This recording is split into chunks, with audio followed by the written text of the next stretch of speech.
Hello दोस्तों, नमस्कार। मैं सूरज मलाठौड़ आप सभी का हिंदी व्याकरण की ऑनलाइन क्लासेस में हार्दिक स्वागत करता हूं। और हम इस दौरान पढ़ रहे हैं एसआई की हिंदी, और एसआई के साथ साथ हम एग्रीकल्चर, सुपरवाइजर, पटवार और रेट जैसे सभी महत्वपूर्ण एग्जाम में आने वाली जो हिंदी है उसके ऊपर अपने लगातार चर्चा इस यूट्यूब चैनल पर कर रहे हैं। अगर आप इस यूट्यूब चैनल पर नए हो तो प्लीज़ चैनल को आप कर देना सब्सक्राइब और बेल आइकन जरूर क्लिक कर देना और नोटिफिकेशन आप ऑन कर लोगे ताकि आपको पता चले कि हमारी जो आने वाली क्लासेज है वो किस किस टाइम आया करती है।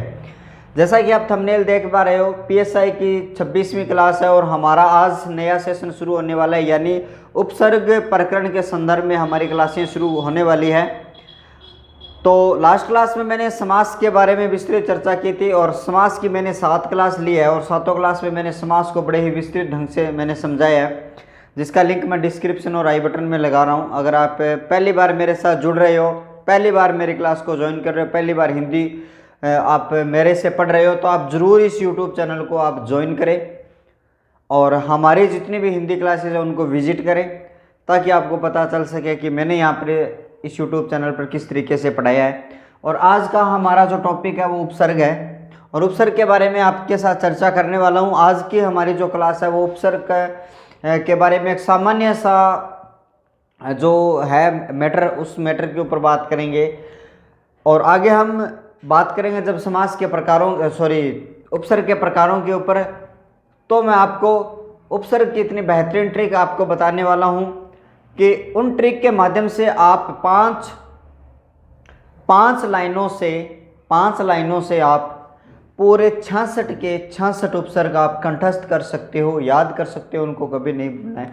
मेरे भी बहुत समस्या आती थी उपसर्गों को याद करने में, लेकिन जब ये 5 लाइनें आपने याद की है तो उससे हमारी जो पूरा का पूरा जो ये उपसर्ग का मैटर है पूरा हमारे याद हो जाता है। तो आज मैं आपके सामने उपसर्ग के बारे में आपके साथ चर्चा कर रहा हूँ। तो आप जिस तरीके से आप हेडिंग देख पा रहे हो, 26वीं क्लास है और उपसर्ग की पहली क्लास है, तो मैं यहाँ पे हेडिंग डाल रहा हूँ उपसर्ग। तो उपसर्ग के बारे में अपने पूरी चर्चा करेंगे। सबसे पहले मैं आपको एक चीज़ बता देता हूँ कि भाई हिंदी व्याकरण में, सबसे पहले मैं आपको एक चीज़ बता देता हूँ, सामान्य तौर पे आपको बता देता हूँ कि हिंदी व्याकरण में हमें उपसर्ग पढ़ने की आवश्यकता क्यों पड़ी। सबसे पहले हमारा यही सवाल है और इस सवाल को अपने क्लियर करते हैं कि हिंदी व्याकरण में उपसर्ग को पढ़ने की आवश्यकता क्यों पड़ी। सबसे पहले मैं यही बात करता हूँ, हिंदी व्याकरण में ये उपसर्ग का जो टॉपिक है, अपना जो स्थान है वो कहाँ पे रहता है, किस तरीके से ये महत्वपूर्ण है, सभी एग्जाम में क्यों इससे प्रश्न पूछे जाते हैं, उन सब के ऊपर मैं आपसे साथ चर्चा करने वाला हूँ। सबसे पहले मैं बात बताऊँ कि हिंदी व्याकरण में इस उपसर्ग टॉपिक का स्थान क्या है, हिंदी व्याकरण में इसको पढ़ने की आवश्यकता क्यों पड़ी, उसकी बात मैं आपके साथ करूँ। तो सबसे पहले मैं आपको बता देता हूँ, आपका जो व्याकरण है, पूरा का जो पूरा व्याकरण है, उस व्याकरण को 2 पक्षों में विभाजित किया गया है। इस व्याकरण को कितने पक्षों में विभाजित किया गया है, थोड़ा सा मैं पीछे की क्लासों में आपको लेके जाता हूँ। 2 भागों में इसको डिवाइड किया गया है। पहले भाग के ऊपर मैं चर्चा करूँगा। पहला जो भाग है आपका वो है व्युत्पत्ति पक्ष और दूसरा जो भाग है आपका, जिसे अपने किस नाम से जानते हैं, व्याख्यात्मक पक्ष के नाम से जानते हैं। पहला है आपका व्युत्पत्ति पक्ष और दूसरा है आपका व्याख्यात्मक पक्ष। ये 2 पक्ष होते हैं हमारे हिंदी व्याकरण के। और पहला जो आपका पक्ष है व्युत्पत्ति पक्ष, जिसको अपने जिसमें क्या होता है, संरचना होती है और यहाँ पे उत्पत्ति होती है।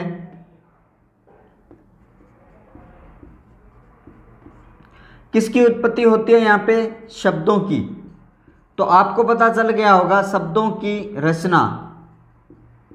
यहाँ पे जो व्युत्पत्ति पक्ष है वो एक संरचना है, उत्पत्ति है, यानी शब्दों की यहाँ पे रचना की जाती है, ये बात आपको पता चल गई होगी। और व्याख्यात्मक पक्ष में इसकी क्या की जाती है, शब्दों की व्याख्या की जाती है।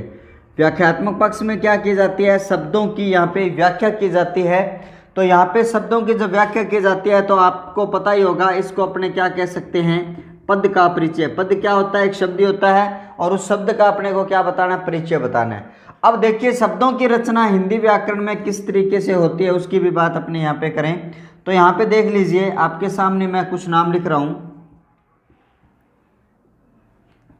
4 हेडिंग मैंने यहाँ पे डाल रखी है, आपको अच्छी तरीके से दिखाई दे रही होगी। सबसे पहले अगर मैं बात करूँ आपके साथ में, तो हमने सबसे पहले पढ़ा था संधि, अब सबके ऊपर मैं बात करने वाला हूँ। उसके बाद में हमने पढ़ा है समास, और अब हम शुरू कर रहे हैं उपसर्ग, और उसके बाद में हम पढ़ेंगे प्रत्यय। तो हमारा जो ये सवाल था, हिंदी व्याकरण में इसकी आवश्यकता क्यों पड़ी, या इसका स्थान है कौन सा, इसका क्या महत्व है। देखिए, हिंदी व्याकरण में जब हम उपसर्ग की बात करें तो यहाँ पे देखिए, शब्दों की रचना करने के लिए हम हिंदी व्याकरण में व्युत्पत्ति पक्ष को पढ़ते हैं। शब्दों की जब रचना की जाती है तो हम 4 टॉपिक है जो मुख्य रूप से पढ़ते हैं, जिसमें आता है संधि, जिसमें समास, जिसमें उपसर्ग और प्रत्यय। तो ये जो 4 टॉपिक आपको दिखाई दे रहे हैं, संधि है, समास है, उपसर्ग है, प्रत्यय है, ये चारों के चारों टॉपिक क्या करते हैं, हिंदी व्याकरण में शब्दों की रचना करते हैं। ये जो चारों के चारों जो टॉपिक है वो हिंदी व्याकरण में शब्दों की रचना करते हैं। पहला सवाल हमारा ये था, उपसर्ग हिंदी व्याकरण में क्या स्थान रखते हैं। तो व्याकरण का जो व्युत्पत्ति पक्ष है, व्युत्पत्ति पक्ष 4 प्रकार का होता है। उस 4 प्रकार में अपने हम बात करें तो संधि है, समास, उपसर्ग, प्रत्यय, ये शब्दों की क्या करते हैं, रचना यहाँ पे करते हैं। ठीक है, शब्दों की क्या करते हैं, ये रचना करते हैं। ठीक है, तो इस प्रकार से आपने बात करी। अब हमने दूसरी बात की थी कि इनका स्थान क्या है, क्यों पढ़ा जाता है। तो भाई यहाँ पे शब्दों की रचना कराने के लिए हमें शब्द उपसर्ग की हमें आवश्यकता होती है। व्याख्यात्मक पक्ष को मैं यहाँ पे नहीं बता रहा हूँ आपको, क्योंकि ये मैं बहुत बार बता चुका हूँ।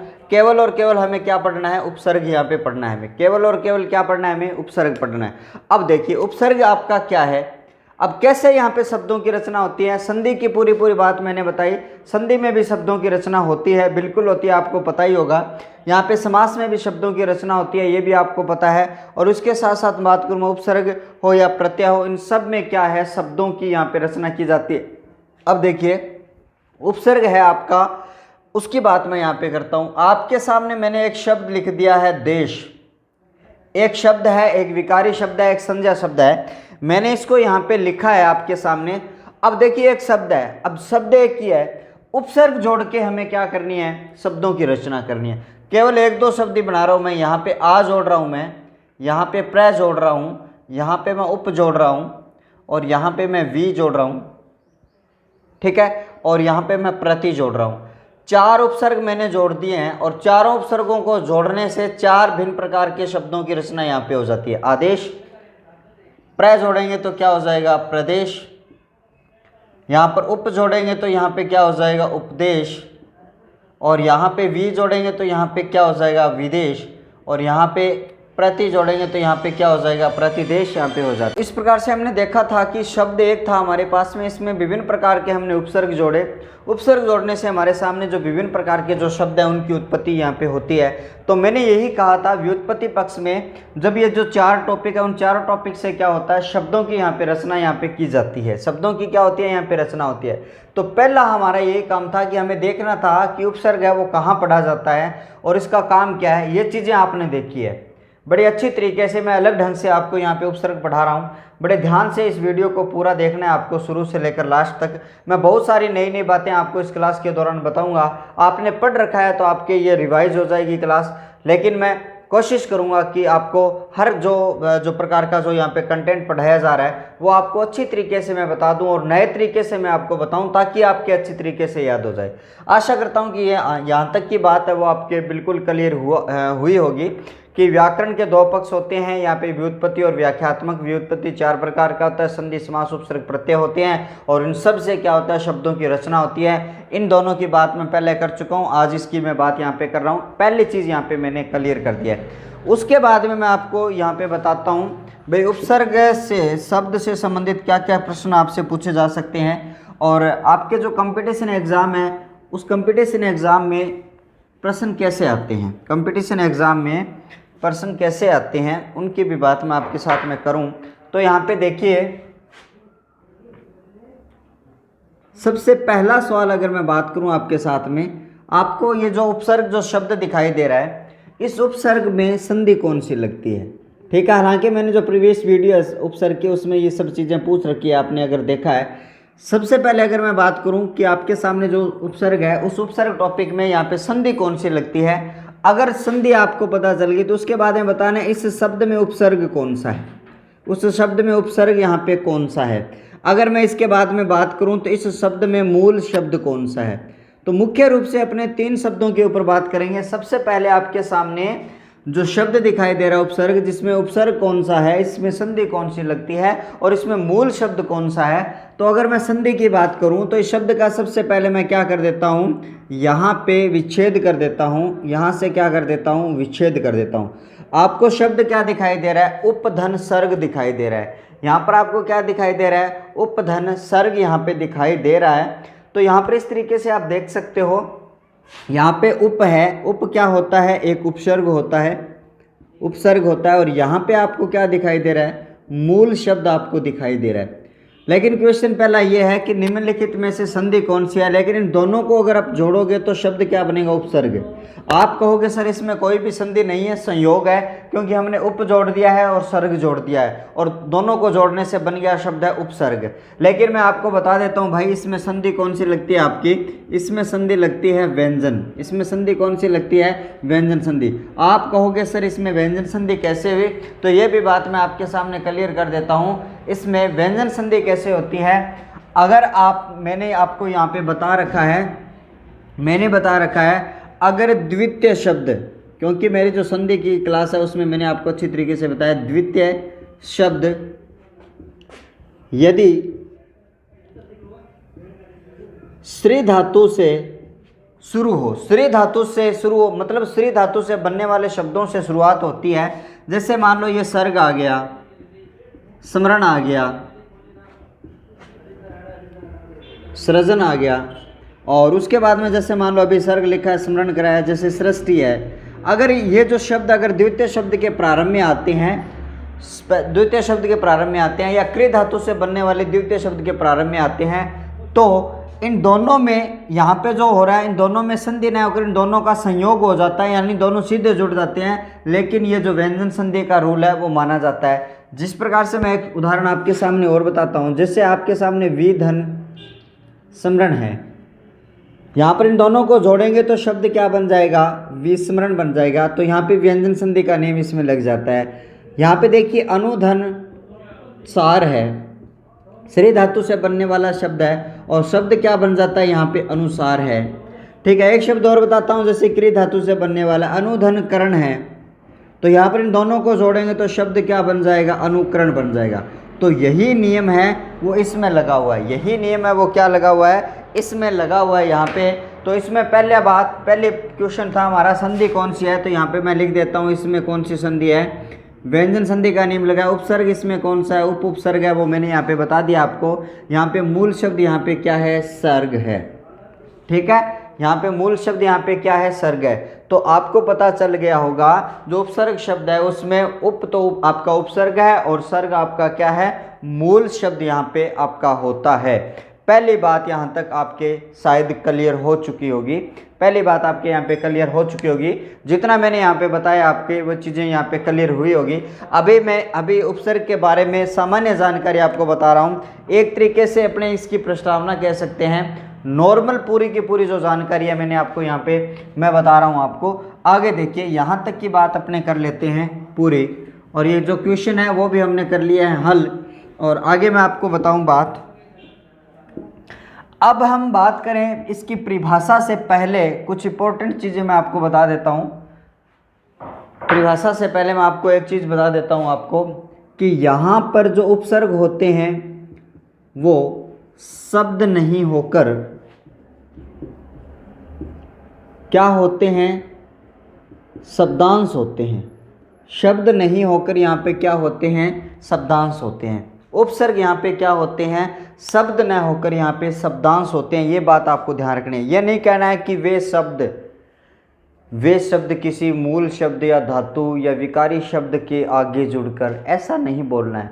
वे शब्दांश आपको बोलना है। तो आपको ये ध्यान रखना है, उपसर्ग हो या प्रत्यय हो, हमेशा ही क्या होता है, शब्दांश होता है, शब्द नहीं होता। शब्द का अंश मात्र होता है। ये शब्द इसको नहीं बोल सकते, हम इसको क्या बोलेंगे, एक शब्द का अंश ही इसको बोलेंगे। शब्द कभी भी इसको अपने नहीं बोल सकते क्योंकि ये एक शब्दांश होता है। आपको ये चीज़ें याद रखनी है। उसके बाद में मैं आपको एक चीज़ और बता देता हूँ।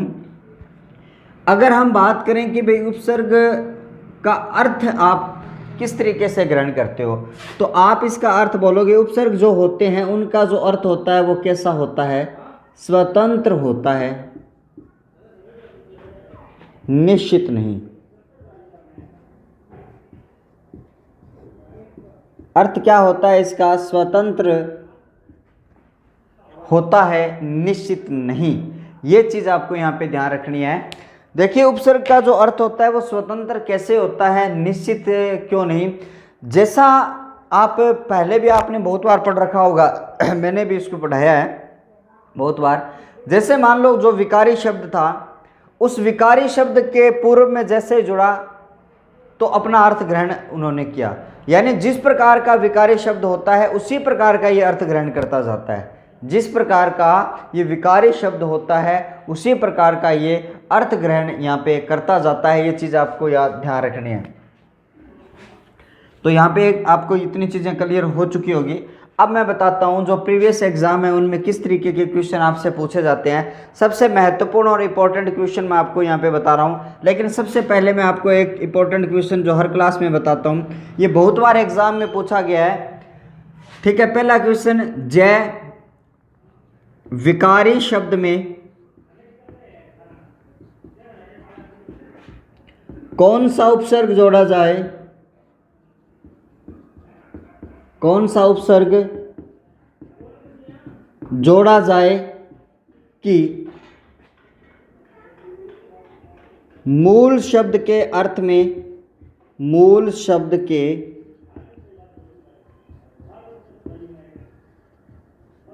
अर्थ में, पहला क्वेश्चन है, अर्थ में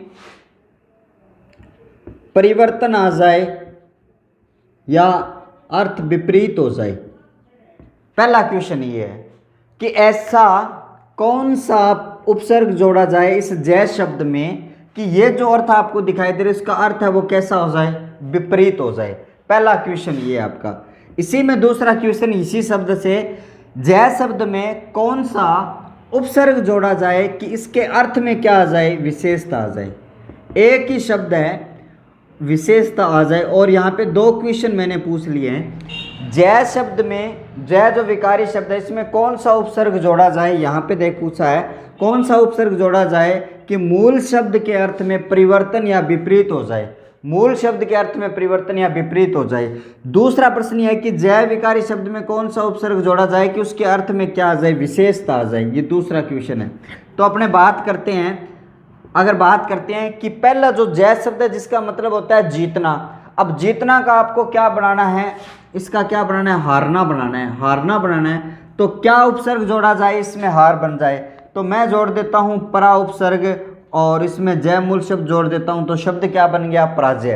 तो हमने क्या जोड़ा है, पहले में परा उपसर्ग जोड़ा जाए। तो जय शब्द में अगर परा उपसर्ग आप जोड़ते हो तो उसका अर्थ क्या हो जाता है, विपरीत यहाँ पे हो जाता है। ठीक है, उसके बाद में जय शब्द ये जो है इसका अर्थ में विशेषता आ जाए। यहाँ पे इसका मतलब है जीत। अब इस जीत को आपको विशेष बनाना है, इस जीत को आपको क्या बनाना है, विशेष बनाना है। तो आपको इसमें क्या जोड़ना पड़ेगा, वी उपसर्ग जोड़ के इसको क्या बनाना पड़ेगा, विजय। और जैसे विजय शब्द बनती है, होता है इसका मतलब जीतना ही है, लेकिन उसके अर्थ में क्या आ गई है, यहाँ पे विशेषता आ गई है। इसके अर्थ में क्या आ गई है, यहाँ पे विशेषता आ गई है। इस तरीके के क्वेश्चन पूछे जाते हैं, इस तरीके के क्वेश्चन पूछे जाते हैं कि इनमें क्या आ जाती है, यहाँ पे विशेषता आ जाती है और यहाँ पे क्या हो जाता है, इसका अर्थ यहाँ पे बदल जाता है, उल्टा हो जाता है। अब आप कहोगे सर हमने तो ये पढ़ा है कि वे शब्दांश किसी मूल शब्द के आगे जुड़कर उसके अर्थ में क्या हो जाए, बदल जाए, उसका अर्थ या परिवर्तन हो जाए, उसे उपसर्ग करते हैं। लेकिन ये विशेषता क्या होगी, ये भी बात मैं आपको बताने वाला हूँ। जो आप पहले परिभाषा इस उपसर्ग की आपने पढ़ी है ना, उस परिभाषा को मैं खारिज करने वाला हूँ, नई परिभाषा आपको देने वाला हूँ। उस नई परिभाषा को आपको अच्छी तरीके से भाई यहाँ से पढ़ लेना है, ताकि आपके भविष्य में कंपटीशन एग्जाम, प्रतियोगी परीक्षाओं की जब आप तैयारी करते हो तो आपके यहाँ पे बिल्कुल दिक्कत न आए। आपके क्या न आए, आपके बिल्कुल दिक्कत ना आए। देखिए दो क्वेश्चन मैंने आपको यहाँ पे बताए हैं, मैं बहुत सारे क्वेश्चन, यानी ये तो मैं तरीका बता रहा हूँ किस किस तरीके के क्वेश्चन पूछे जाते हैं। पहला तो तरीका हमारा ये है, दूसरा तरीका और एक ले ले बेटा, आगे चलो, आगे चलते हैं अपने आगे। जो नेक्स्ट क्वेश्चन है, किस तरीके का क्वेश्चन पूछा जाता है, ठीक है। तो जितने भी साथी मेरे साथ इस सेशन में देरी से जुड़ रहे हैं उनका मैं पुनः स्वागत करता हूं। आप बड़े ध्यान से, बड़े मनोयोग से इस क्लास को सुनते जाना। हमें कमेंट की कोई आवश्यकता नहीं है कि आप कमेंट करिए, सिर्फ क्लास के बाद में आप एक अच्छा सा कमेंट कर दीजिए, इतना ही काफ़ी है मेरे लिए। लेकिन आप जब पढ़ रहे हो तो आप आरामदारी से, बड़े ध्यान से, बड़े मनोयोग से सुनते जाना, ठीक है। अब दूसरा या नेक्स्ट क्वेश्चन आपके एग्जाम में किस तरीके से पूछा जाता है उसकी मैं बात करूं। कोई भी शब्द दे दिया जाएगा, जैसे मान लो आपको दे दिया जाएगा प्रत्यार्पण। प्रत्यार्पण में कौन सा उपसर्ग है, कौन सा उपसर्ग है, ये चीज आपसे पूछ ली जाएगी। प्रत्यार्पण में कौन सा उपसर्ग है, तो आपको पता है भाई, यहाँ पे हमने संधि कर दी, प्रति धन अर्पण यहाँ पे आ जाता है, और आपका प्रति क्या है, उपसर्ग होता है। प्रति क्या होता है, उपसर्ग होता है। ये सारी चीजें आप जान जाओगे। केवल और केवल मैं आपको प्रश्न बता रहा हूँ किस तरीके से आते हैं, इनके प्रकार जब पढ़ेंगे तो एक एक उपसर्ग के ऊपर चर्चा करेंगे। नेक्स्ट क्वेश्चन इस तरीके से आता है, आपको ध्यान रखना है। मान लेते हैं शब्द आ गया दुर्व्यवहार। दुर्व्यवहार में आपसे पूछ लिया जाएगा निम्नलिखित शब्द में अधिकतम उपसर्ग है। निम्नलिखित शब्द में अधिकतम उपसर्ग है। ऑप्शन जैसे मान लो 2 दे दिया मैंने, 3 दे दिया, 4 दे दिया और 1 दे दिया। 4 ऑप्शन मैंने यहाँ पे दे दिए कि ये जो दुर्व्यवहार जो शब्द है, दुर्व्यवहार जो शब्द है उसमें 2 उपसर्ग है या 3 है या 4 है या फिर 1 उपसर्ग है। तो भाई इस तरीके के सवाल जब आप करते हो तो संधि मैंने इसीलिए पहले पढ़ाई है। अगर आप उपसर्ग और प्रत्यय पढ़ते हो तो आपको घना सारा जो नॉलेज है वो किसका होना चाहिए, संधि का होना चाहिए। अगर इस शब्द को अपने तोड़ेंगे तो किस तरीके से इस शब्द का ट्रीटमेंट किया जाएगा। देखिए यहाँ पे जो शब्द है वो कैसे टूटता है। दुर, उस दुर उपसर्ग आपको दिखाई दे रहा है, वी आपको दिखाई दे रहा है, अब आपको दिखाई दे रहा है, और हार यहाँ पे दिखाई दे रहा है, ठीक है। अब देखिए कितने उपसर्गों का प्रयोग यहाँ पे किया गया है, 1 नंबर उपसर्ग, 2 नंबर उपसर्ग और 3 नंबर उपसर्ग। तो इस सवाल में इस जो शब्द है उसमें कितने उपसर्ग है, आपके 3 उपसर्ग है। इसमें कितने उपसर्ग है, 3 उपसर्ग है। तो इसका ऑप्शन कौन सा राइट हो जाएगा, ये वाला राइट हो जाएगा। इस तरीके का भी क्वेश्चन आपसे पूछा जाता है। नेक्स्ट क्वेश्चन आपका कौन सा पूछा जाता है, यही शब्द मैं आपको बता रहा हूँ कि निम्नलिखित शब्द में मूल शब्द बताइए। मूल शब्द छांटिए या बताइए। मूल शब्द आपको बताना है। अब मैंने आपको बताया दुर है, वी है, अब है, ये आपके उपसर्ग है, और हार आपका क्या हो जाता है, यहाँ पे मूल शब्द हो जाता है। तो ये भी आपके ऑप्शन में आ सकता है। तो यहाँ पे इसका जो मूल शब्द है वो क्या है, हार है। मूल शब्द आपका यहाँ पे क्या है, हार है। इस तरीके से मैंने आपको 1, 2, 3, 4, 5 क्वेश्चन बता दिए हैं। अब एक प्रकार का क्वेश्चन और बताता हूँ मैं, एक प्रकार का क्वेश्चन और बताता हूँ, ठीक है। फिर अपने आगे इस सेशन को और लंबा खींच के लेके जाएंगे, ठीक है, लंबा खींच के जाएंगे। मैं बहुत ही अच्छी जानकारी आपको, बहुत सारे साथियों ने भैया एक ही क्लास में उपसर्ग पढ़ा दिए होंगे, लेकिन मैं आपको 3 से 4 से 5 क्लासों तक इस उपसर्ग टॉपिक को लेके जाऊंगा और बड़ी डिटेल से मैं आपको बताने वाला हूँ। कोई टाइम पास वाली यहाँ पे बात नहीं होगी, केवल और केवल है जो आपका कंटेंट है, पूरी की पूरी जो यहाँ पे थ्योरी है उसके ऊपर मैं आपकी बात करने वाला हूँ।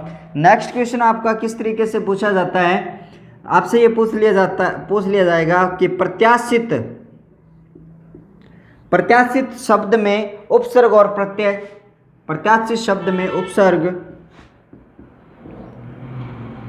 प्रत्यय मूल शब्द छांटिए। ऐसा भी क्वेश्चन आ सकता है भाई कि प्रत्याशित जो शब्द है उसमें उपसर्ग है, मूल शब्द है, और आपका जो प्रत्यय है इसको क्या करना है, आपको यहाँ पे छांटना है। तो मैंने अभी आपको बताया, अगर आपको आती है संधि, अगर भाई आती है आपको संधि तो आप इसको अच्छी तरीके से छांट पाओगे। अगर संधि नहीं आती है तो मेरी जो ये प्लेलिस्ट चल रही है उसमें संधि के बहुत सारे क्लासेज हैं, बहुत सारी क्लासेज यहाँ पे संधि मैंने आपको पढ़ा रखी है, अच्छी तरीके से पढ़ना, डाउट नहीं होगा। यहाँ पे शब्द को अगर तोड़ें तो यहाँ पे देखिए यण संधि लगती है, प्रति धन आशा धनित। इस शब्द को इस तरीके से तोड़ेंगे अपने, तो आपके सामने प्रति है, आशा है और इत है।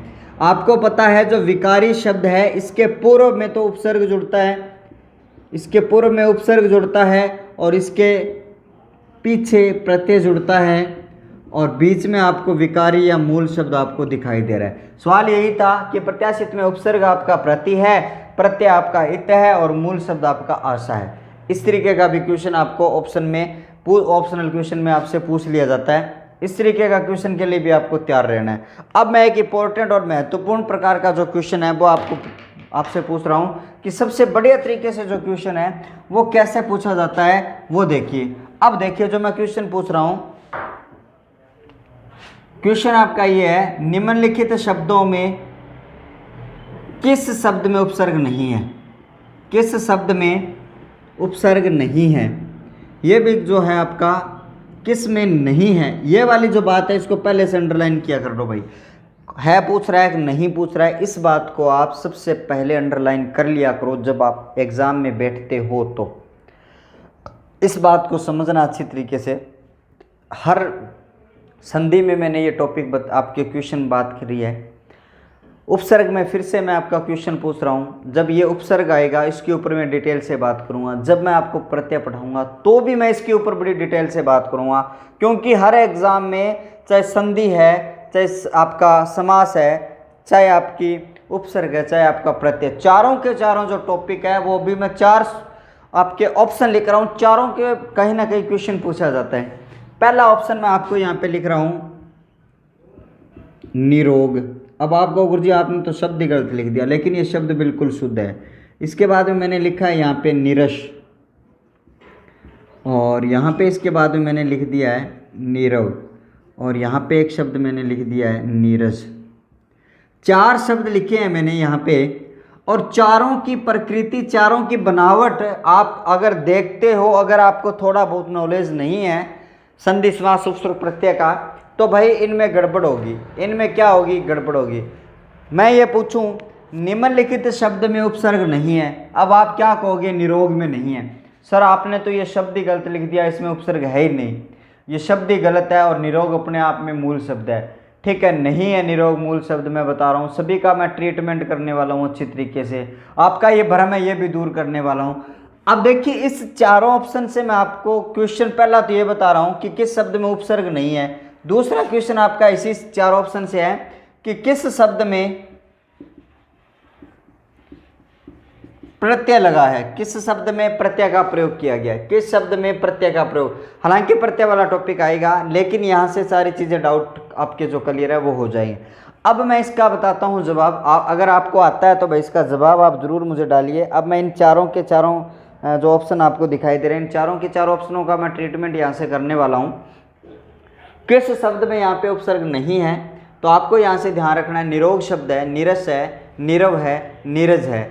ये जो आपके सामने जो शब्द दिखाई दे रहे हैं, इन चारों की मैं सबसे पहले करता हूँ व्याख्या, और व्याख्या करने के बाद में मैं आपके सामने इनकी बात यहाँ पे करूँगा। देखिए सबसे पहला जो निरोग जो शब्द है, इसकी अगर मैं यहाँ पे करूँ इसकी व्याख्या करूँ तो इसमें विसर्ग संधि लगती है, निधन रोग, निधन रोग लगता है यहाँ पे। जब अपने नी इसकी बात करेंगे, यहाँ पे विसर्ग के बाद में अगर यहाँ पे 3 नंबर आता है तो यहाँ पे उत्व और रुत्व होती है। बात मैंने आपको अच्छी तरीके से संधि की क्लास में बता रखी है। जब हम जोड़ते हैं इस रय के वजह से इसकी मात्रा क्या हो जाती है? बड़ी हो जाती है, और ये शब्द क्या बन जाता है? शब्द शुद्धि की दृष्टि से निरोग बन जाता है। ठीक है जी। लेकिन यहाँ पे ये जो विसर्ग है, ये जो आपको विसर्ग दिखाई दे रही है यहाँ पे, इस विसर्ग का आपको किस में परिवर्तन करना है? रुत्व संधि। इस कारण से वह यह है रय में परिवर्तन हो जाता है, तो इसमें कौन सा उपसर्ग आ जाता है? आपका निरुपसर्ग आ जाता है। ये तो है आपका पहला जो शब्द है। इसी तरीके से शब्द की बात मैं आपके सामने करूं तो ये जो शब्द है आपका निधन, यहाँ से हो जाता है रस। वही बात है यहाँ पे कंडीशन, वही कंडीशन है। अगर इस रय की वजह से इसमें मात्रा हमें करनी होती है दीर्घ, और इस विसर्ग का आपको रय में बदलना होता है। नियम मैं आपको पूरा बता चुका हूँ। इसमें भी क्या हो जाता है? आपका निरुपसर्ग यहाँ पे हो जाता है। इसके बाद में अगर अपने बात करें जो नीरव जो शब्द है, इसकी भी बात करूँ मैं, निधन आपका यहाँ पे आता है रव, निधन यहाँ पे क्या आता है? यहाँ से रव आता है। ठीक है। अगर यहाँ पे बात करें तो यहाँ पर भी शब्द इस रय की वजह से निरो बन जाता है। रस रव रहित मतलब आवाज़ रहित, रस रहित, रोग रहित। निरोग उसको बोलते हैं बेबी, निरोग है तू तो बड़ा निरोग है। नीरज अगले यहाँ पे भी क्या हो जाता है? निरुपसर्ग हो जाता है यहाँ पर भी। लेकिन यहाँ पे देखिए, यहाँ पे शब्द आपको क्या दिखाई दे रहा है? नीरज दिखाई दे रहा है। अगर आपने ऐसा कर दिया ना निधन रज, तो रज का मतलब तो होता है धूल, धूल रहित। अगर इसको आपने ऐसे जोड़ा, अगर आपने इसमें निरुपसर्ग कर दिया तो इसका अर्थ क्या हुआ, धूल रहित, धूल रहित। लेकिन इसका मतलब क्या होता है, नीरज का मतलब होता है कमल, ये कमल का पर्यायवाची है। तो आपको ध्यान रखना है यहाँ पे क्या हो जाता है, नीरधन जय, नीरधन इसमें क्या हो जाता है, जय हो जाता है। आपका जय इसमें क्या है, प्रत्यय, जय इसमें क्या है, प्रत्यय, जय इसमें क्या है, प्रत्यय है। और नीर आपका यहाँ पे क्या है, नीर यहाँ से आपका मूल शब्द है। अब देखिए क्वेश्चन क्या था, किस शब्द में उपसर्ग नहीं है, तो आपका जो नीरज है इसमें आपका उपसर्ग है ही नहीं, यहाँ पे नीर मूल शब्द है, जय आपका प्रत्यय। मैंने यहाँ कहा था किस शब्द में प्रत्यय नहीं है, किस शब्द में प्रत्यय नहीं है, सॉरी प्रत्यय है, तो आपका जय प्रत्यय, एकमात्र ये जो शब्द है उसमें जय प्रत्यय आपको दिखाई दे रहा है। तीसरा सवाल इसी से मैं अगर मैं बनाऊं तो ये बनता है, किस शब्द में संधि नहीं है, किस शब्द में संधि नहीं है। एक ही सवाल है, एक ही ऑप्शन है, एक ही उत्तर है, किस शब्द में संधि नहीं है, किस शब्द में संधि नहीं है, तो भाई इस नीरज में संधि नहीं है। यहाँ पे नीरज में संधि है ही नहीं, प्रत्यय यहाँ पे प्रयोग मैंने यहाँ पे किया है, अच्छी तरीके से समझ लेना। ये जो 4 ऑप्शन आपको दिखाई दे रहे हैं, एक ऑप्शन और होता है इसमें, 5 में और लिख देता हूँ, निरंतर। ये 5 और 5 जो ये शब्द है बड़े ही इंपॉर्टेंट है, संधि समास उपसर्ग प्रत्यय की दृष्टि से बहुत ही इंपॉर्टेंट है, बहुत ही इंपॉर्टेंट है, बहुत ही इंपॉर्टेंट है, आपको याद रखना है। ठीक है, ये तो हुआ एक इस प्रकार का जो क्वेश्चन है। यहाँ से मैंने 6-7 टाइप के क्वेश्चन बताए हैं, आपके उपसर्ग से संबंधित क्वेश्चन आपके पूछे जाते हैं। भाई इन क्वेश्चनों को अगर आप कर लेते हो हल इस तरीके के, क्योंकि जब आप एग्ज़ाम देने के लिए जाते हो और अगर आप तैयारी करते हो, कोई भी टॉपिक अगर आप पढ़ रहे हो, तो आपको ये चीज़ पता होनी चाहिए कि क्वेश्चन है इस टॉपिक में वो किस तरीके से पूछे जाते हैं, इस टॉपिक में क्वेश्चन है वो किस तरीके से पूछे जाते हैं, उनकी बात अपने यहाँ पे कर रहे हैं। अब मैं आपको उपसर्ग की परिभाषा के ऊपर भी बात करूँगा। परिभाषा भी यहाँ पे नॉर्मल नहीं रहने वाली है, क्योंकि आपने नॉर्मल पढ़ रखी होगी, लेकिन मैं यहाँ पे नॉर्मल परिभाषा नहीं बताने वाला हूँ, मैं यहाँ पे आपको नॉर्मल परिभाषा नहीं बताने वाला हूँ। अब यहाँ पे हमने बात कर लिया कि उपसर्ग एक शब्दांश है, इसका अर्थ स्वतंत्र होता है, ये बात मैंने कर ली। ये शब्द नहीं होते, ये स्वतंत्र आपके शब्दांश होते हैं। परिभाषा की अगर अपने बात करें, परिभाषा की मैं बात आपके साथ में करूं तो उपसर्ग मैंने कहा कि ये शब्दांश है, तो मैं परिभाषा ऐसे लिखूंगा कि वे शब्दांश किसी विकारी, अब आप कहोगे ये क्या है, वे शब्दांश किसी विकारी, या ब्रैकेट में मैं क्या लिख देता हूं कोष्टक में, मूल शब्द के पूर्व में जुड़कर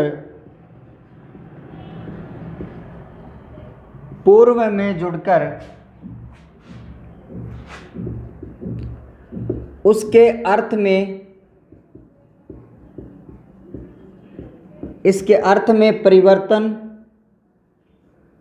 या ऑब्लिक लगा के लिख रहा हूं विशेषता, दोनों का मतलब चमत्कार उत्पन्न कर दे, चमत्कार उत्पन्न कर दे, उसे उपसर्ग कहा जाता है, या उसे उपसर्ग कहते हैं। देखिए सामान्य तौर पे आपको ये परिभाषा याद रखनी है। ठीक है, मैंने अलग शब्दों में यहाँ पे लिखा है, ये लिखा है कि वे शब्दांश किसी विकारी शब्द, विकारी शब्द क्या होते हैं, विकारी शब्दों की भी बात मैं आपके साथ में कर चुका हूँ। 4 प्रकार के विकारी शब्द होते हैं, उनकी भी बात मैं आपके साथ में कर चुका हूँ।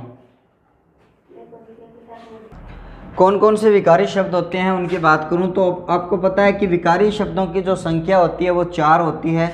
अब कौन कौन से 4 होते हैं उनकी बात करें तो आपको पता ही है, भाई संज्ञा है, यहाँ पे सर्वनाम है, और यहाँ पे अगर मैं 3 नंबर पर बात करूं तो विशेषण है, और चौथे की बात करूं तो आपके सामने है क्रिया। ये 4 आपके क्या होते हैं, विकारी शब्द होते हैं। संज्ञा है, सर्वनाम है, विशेषण है, और आपकी है क्रिया।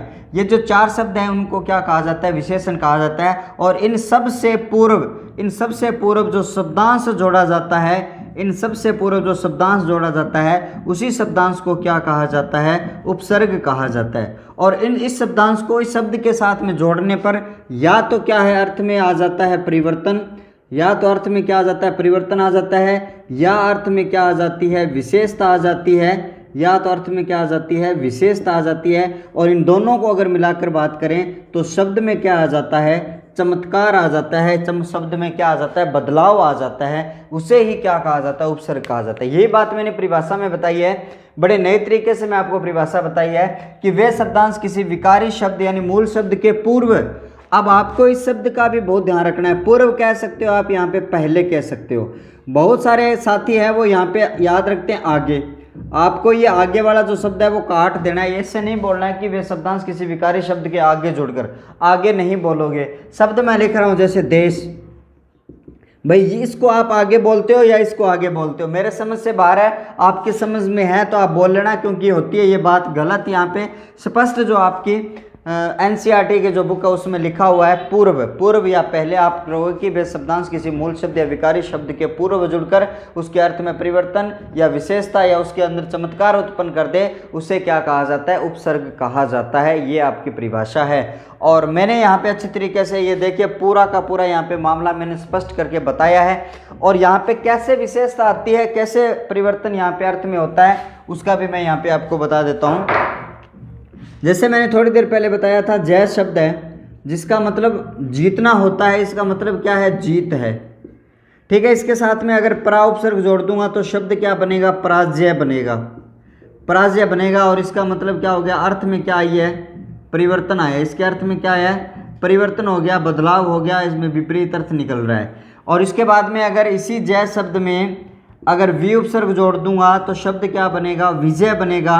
और यहाँ पे इसके अर्थ में क्या आ जाएगी, विशेषता यहाँ पे आ जाती है। इसके अर्थ में क्या आ जाती है, यहाँ पे विशेषता आ जाती है। और इसी विशेषता के कारण दोनों में क्या आ गया है, चमत्कार यहाँ पे पैदा हो जाता है। और चमत्कार पैदा हो गया, इसी कारण इसको क्या कहा जाता है, यहाँ पे उपसर्ग कहा जाता है। इसी कारण से इसको क्या कहा जाता है, उपसर्ग कहा जाता है। ये तो है सारी की सारी परिभाषा की बात, उदाहरण भी मैंने आपको अच्छी तरीके से बता दिया।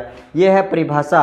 और आगे देखिए मैं आपको और बातें बताता हूँ, बस एक दो बातें और बता के आज की क्लास को समाप्त करेंगे। लगभग हमारी 40 मिनट की क्लास हो चुकी है, और नेक्स्ट क्लास जब हमने पढ़ेंगे तो ट्रिक वाली क्लास होगी आपकी, और आपको ऐसे ट्रिक मैं बताऊँगा कि आपके उपसर्ग याद होंगे। ऐसे ट्रिक बताऊँगा कि उपसर्ग, अगर एक क्वेश्चन और मैं आपसे पूछूं, आपसे पूछ लिया जाए कि उपसर्ग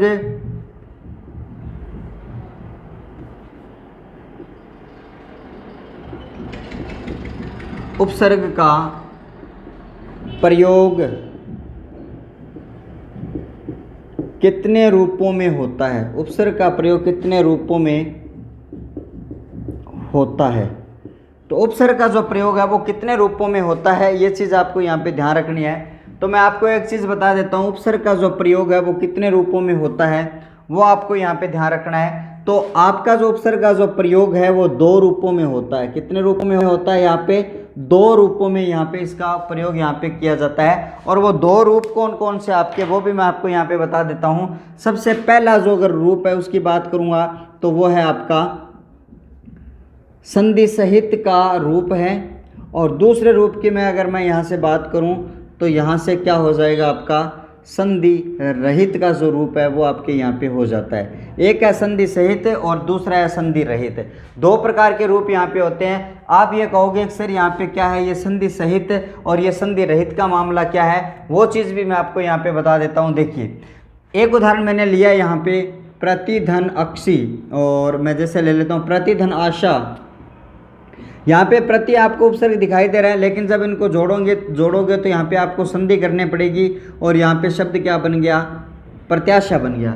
यहाँ पे संधि का नियम भी लग रहा है और उपसर्ग भी लग रहा है, तो इसको क्या कहते हैं, संधि वाला रूप कहते हैं। लेकिन मैं एक उदाहरण और बता देता हूँ मैं, जैसे प्रतिधनहार है, यहाँ से हमने जोड़ा, प्रति उपसर्ग है और हार हमने जोड़ दिया है, तो शब्द यहाँ पे क्या बन गया, प्रतिहार बन गया। शब्द यहाँ पे क्या बन जाता है, यहाँ से प्रतिहार बन जाता है। तो यहाँ पे जैसे ये प्रतिहार बन गया तो ये वाला जो मामला है वो कैसा है, संधि रहित वाला है। तो 2 प्रकार के रूप यहाँ पे होते हैं। उपसर्ग का जो प्रयोग किया जाता है वो 2 रूपों में किया जाता है, एक संधि सहित वाले रूप में किया जाता है और दूसरा जो रूप है आपका वो संधि सहित वाले रूप में आपके यहाँ पे किया जाता है। उसके बाद में आगे हम बात करें अच्छी तरीके से उदाहरणों के माध्यम से, आपके बात ये समझ में आ चुकी होगी।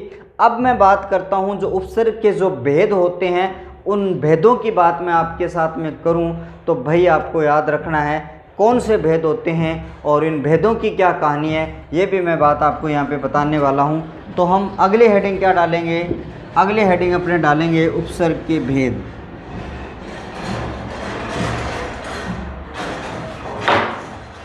अगली जो हेडिंग अपने डालेंगे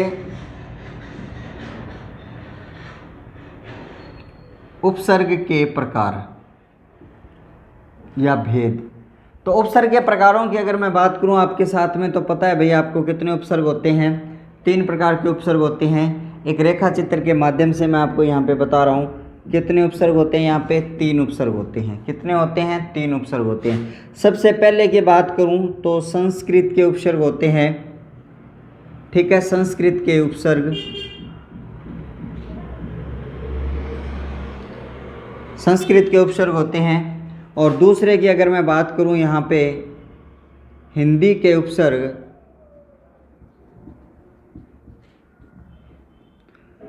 और तीसरे बात अगर मैं करूं तो यहाँ पे क्या होते हैं, विदेशी उपसर्ग। यहाँ पे क्या होते हैं, विदेशी उपसर्ग यहाँ पे होते हैं। तो यहाँ पे आपको एक चीज़ ध्यान रखनी है, उपसर्ग हमेशा 3 प्रकार के होते हैं, संस्कृत के उपसर्ग है, हिंदी के उपसर्ग है और विदेशी उपसर्ग है। तीनों ही उपसर्गों की अगर बात करी जाएगी तो यहाँ पे मैं आपको बता देता हूँ, संस्कृत के भी होते हैं 22 उपसर्ग और हिंदी के भी होते हैं 22 उपसर्ग, और यहाँ पे विदेशी उपसर्गों की भी बात करूँ तो ये भी होते हैं आपके 22 उपसर्ग। तो कुल मिलाकर अगर तीनों का अगर टोटल किया जाए तो टोटल आपके कितने होते हैं, 66 आपके उपसर्ग होते हैं। अब आप कहोगे सर अपने 66 शब्दांशों को कैसे याद रखा जाए, तो मैं आपको बता रहा हूँ, मैं आपको 5 महत्वपूर्ण जो औषधि लाइन है, औषधि लाइन है ये दूंगा, यानी औषधि लाइन मैं आपको दूंगा। मतलब आपको 5 लाइनें बताऊंगा, उन 5 लाइनों से आप 66 के 66 उपसर्ग याद करते हो। पहली लाइन से आप ये 22 उपसर्ग करोगे, अगली 2 लाइन से आप ये 22 उपसर्ग याद करोगे और अगली 2 लाइन से आप ये 22 उपसर्ग याद करोगे। बहुत ही शानदार ट्रिक मैं आपको देने वाला हूँ। तो उन ट्रिक के माध्यम से मैं आपको संस्कृत के, हिंदी के और विदेशी उपसर्गों को मैं आपको याद करवाने वाला हूँ बड़ी अच्छी तरीके से। लगातार मेरे साथ आप बने रहें। उपसर्ग की 5 क्लास होती है, 6 होती है, 4 होती है। डिटेल वाली क्लास मैं आपको यहाँ पे बता रहा हूँ, एक बार आप पढ़ लेना, उपसर्ग का कोई भी डाउट आपके यहाँ पे नहीं रहेगा। एग्जाम उठा के देख लेना, जो मैंने यहाँ पे प्रश्न बताए हैं उनसे संबंधित ही आपको प्रश्न मिलेंगे। हो सकता है आपको शब्द अलग प्रकार से मिल जाए। तो आज का सेशन हम यहीं समाप्त करते हैं। आशा करता हूँ कि ये जो क्लास आपके लिए बड़ी ही रामबाण साबित हुई होगी, अच्छी लगी होगी। अभी हमने उपसर्ग के बारे में बड़ी सामान्य सी बातें मैंने आपको बताई है यहाँ पे। आशा करता हूँ कि यह क्लास आपको बहुत ही यूज़फुल आपके लिए रही होगी। तो कमेंट बस लास्ट कर देना आप एक कि आपको क्लास कैसी लगी। और अब मैं आपसे चाहता हूँ अगली क्लास तक ब्रेक, नेक्स्ट क्लास में फिर मैं आपके साथ मिलने वाला हूँ। तब तक के लिए मैं आपसे अलविदा चाहता हूँ। थैंक यू, शुक्रिया, नमस्कार, thank you, thank you, thank you.